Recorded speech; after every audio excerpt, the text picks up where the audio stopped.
Good morning students, myself Rohit Srivastava. So today we are going to discuss about new topic laws of chemical combination. हमने इससे पहले की class में atoms and molecules के chapter को start किया था और उसमें हमने इंट्रोडक्शन को पढ़ा था एटम्स और मॉलिक्यूल्स के अकॉर्डिंग, जिसमें हमने महर्षि कणाद और कुछ और भी साइंटिस्ट के जो उन्होंने स्टेटमेंट दिया था उसके बारे में हमने पढ़ा था। आज हम उस चैप्टर में आगे की ओर बढ़ते हैं और पढ़ते हैं laws of chemical combination. Okay, laws of chemical combination क्यों दिया गया?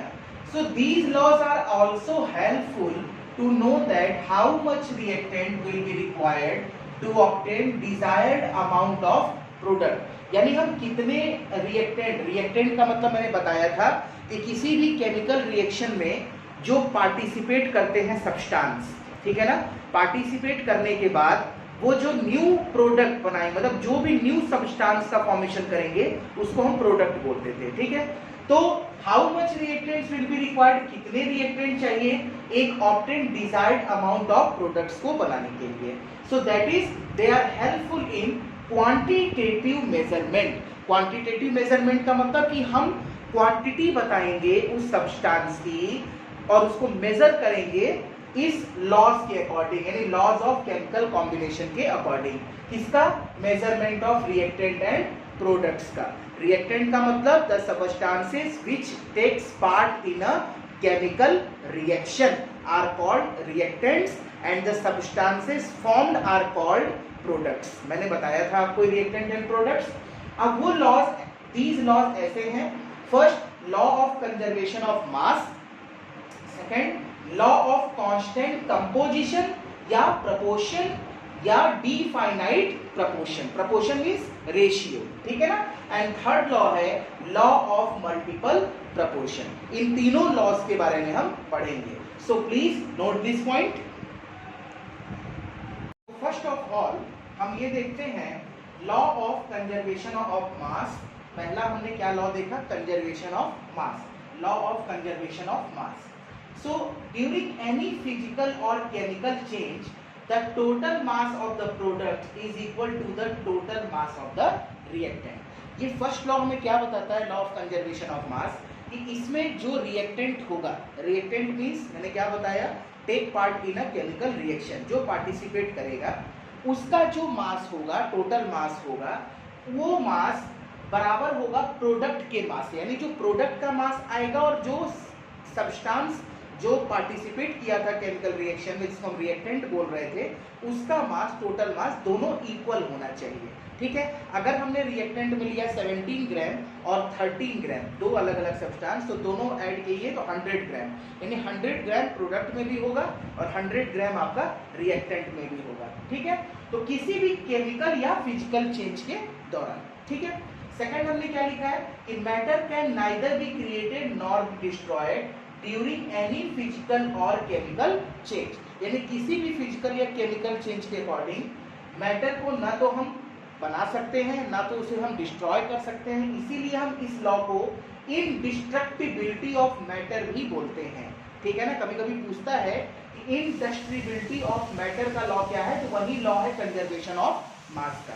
ठीक है, फिर इसके नीचे हमने देखिए क्या लिखा है कि total mass of reactant is equal to total mass of product. यानी रिएक्टेंट का मास और प्रोडक्ट का मास, जो टोटल मास है, वो आपका सेम होगा, इक्वल होगा। ठीक है, given by French chemist Antoine Lavoisier, जिसको हम फादर ऑफ केमिस्ट्री बोलते हैं। उन्होंने इस लॉ को दिया था 1770। ठीक है ना, उन्होंने इसमें बताया था कि matter can neither be created not destroyed during any physical और केमिकल चेंज। तो ये था लॉ ऑफ कंजर्वेशन ऑफ मास, तो आप इसे नोट करेंगे। अब हम इसके आगे इसको एक एक्सपेरिमेंटल व्यू के तौर पर देखते हैं। ठीक है, सो प्लीज नोट दिस पॉइंट। अब हम बात करते हैं एक्सपेरिमेंटल वेरिफिकेशन की। ठीक है, law of conservation of mass को जब एक्सपेरिमेंटली वेरीफाइड किया गया, जिसे हम नाम देते हैं बाई लैंडोल्स एक्सपेरिमेंट। लैंडोल्स एक साइंटिस्ट का नाम है जिन्होंने इस एक्सपेरिमेंटल वेरिफिकेशन को दिया। ठीक है, उन्होंने सबसे पहले क्या किया कि लैब में उन्होंने क्या किया कि एच टाइप एक ट्यूब ले लिया। ठीक है ना, एच टाइप एक ट्यूब ले लिया जिसे हमने नाम दिया लैंडोल्स ट्यूब, ठीक है। उसके एक पोर्शन में उन्होंने सोडियम क्लोराइड को फिल किया NaCl, और एक पोर्शन में सिल्वर नाइट्रेट को फिल किया, ठीक है। इसके बाद उन्होंने क्या किया कि वेट कर लिया, ठीक है ना, वेट कर लिया कि इनका वेट क्या आया है, ठीक है, उसको हमने नोट कर लिया।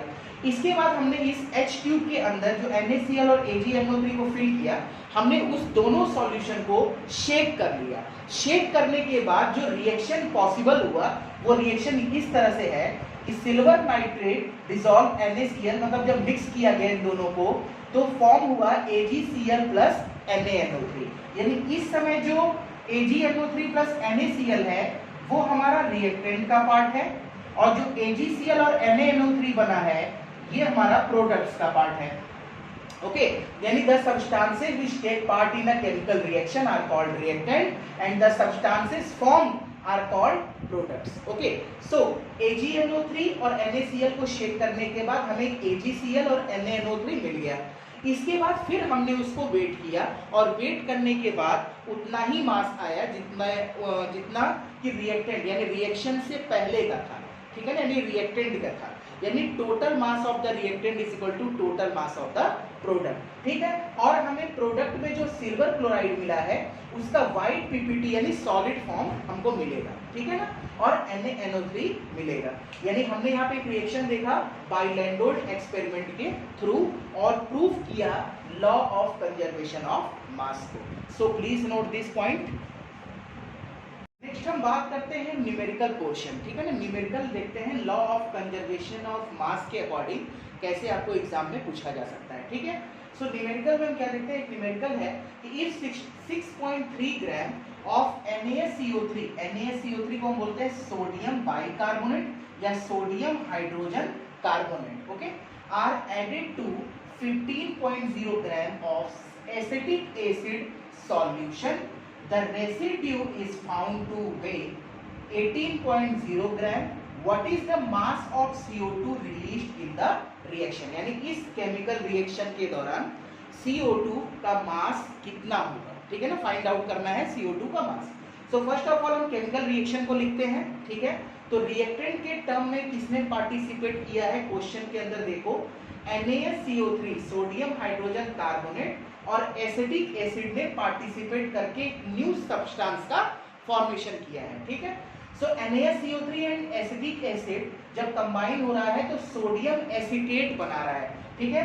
जब भी आपसे पूछा जाए कि एसीटेट का फॉर्मूला तो याद रखना बेटा कि CH3C पर एक माइनस का चार्ज वो होता है एसीटेट आयन, ठीक है ना। यहाँ पे देखो आयन्स बन रहे हैं, ये माइनस और सोडियम प्लस, ठीक है। अब देखो क्वेश्चन में क्या कहता है कि NaCO3 इसने लिया है 6.3 ग्राम, हमने नोट डाउन कर लिया। एसिटिक एसिड को 15 ग्राम नोट डाउन कर लिया। अब the residue is found two way 18 ग्राम, यानी जो रेसिड्यू बच रहा है वो कितना है 18 ग्राम, और कार्बन डाइऑक्साइड का मास हमको बताना है, ठीक है ना। तो सबसे पहले हमने क्या देखा कि total mass of reactant is equal to total mass of product, ठीक। टोटल मास ऑफ रिएक्टेंट में हमने क्या बोला, NaCO3 का 6.3 ग्राम नोट डाउन किया, 15 ग्राम नोट डाउन किया, दोनों को प्लस कर दिया, ठीक है ना। And total mass of product में रेसिड्यू जो 18 ग्राम था प्लस x किसको माना, CO2 को, जिसका हमको बताना है, ठीक है ना। तो 6.3 प्लस 15 ग्राम, ठीक है ना, 15 ग्राम को ऐड किया तो 21.3 ग्राम आया। उसी तरह से 18 ग्राम प्लस x यहाँ नोट कर लिया। अब हमने निकाला 21.3 minus 18 is equal to x, तो कितना आया 3.3 ग्राम x की वैल्यू। अगर हम इस x की जगह 3.3 को रखें तो 18 प्लस 3.3 कितना हो जाएगा 21.3, और रिएक्टेंट में हमको कितना वेट दिया है 21.3। तो इससे क्या प्रूफ हो गया कि total mass of the reactant is equal to total mass of the product. यानी ये जो आंसर आया है ये पूरी तरह से इस लॉ को वैलिड करता है, ठीक है ना, इसलिए इस लॉ को फॉलो करता है, ठीक है। सो please note this question and answer.